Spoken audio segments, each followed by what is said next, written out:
ఒక ఏడాది కాలంలో బంగారం వెండి ధరలు భారీ మార్పులు చోటు చేసుకున్నాయి. అసలు అనూహ్యమైనటువంటిది. అప్పట్లో అప్ అండ్ డౌన్స్ ఉన్నాయి, కానీ అప్పే తప్ప డౌన్ లేనటువంటి లైట్ చేంజెస్ తప్పించి తాజాగా కూడా చూసుకుంటే 72,440 రూపాయలు నిన్న ఇవాళకి ఉంటే ఇది 24 క్యారెట్ల బంగారం.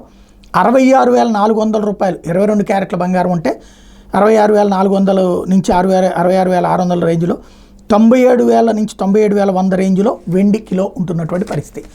ఇది చాలా ముఖ్యమైనటువంటి అంశం. ధరల పెరుగుదల అన్నటువంటి కాన్సెప్టుల్లో బంగారాన్ని కౌంట్ అయ్యరు, ఎందుకంటే బంగారం వెండి అనేటటువంటిది రిజర్వ్స్ కింద లెక్కేస్తారు కాబట్టి.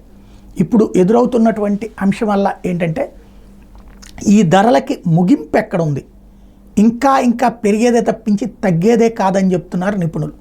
ఎందుకు అంటే అంతర్జాతీయంగా రిజర్వ్ బ్యాంకులు బంగారం వెండి మీద కాన్సన్ట్రేట్ చేస్తున్నాయి. వాటి అంటే ఇదివరకు పెట్రో డాలర్ లాగా అమెరికా డాలర్లను దగ్గర పెట్టుకునే వాళ్ళంతా అవి మార్చేస్తున్నారు అన్నటువంటి దీని ఇంపాక్ట్ ఎలా ఉంటుందో చూడాల్సి ఉంది.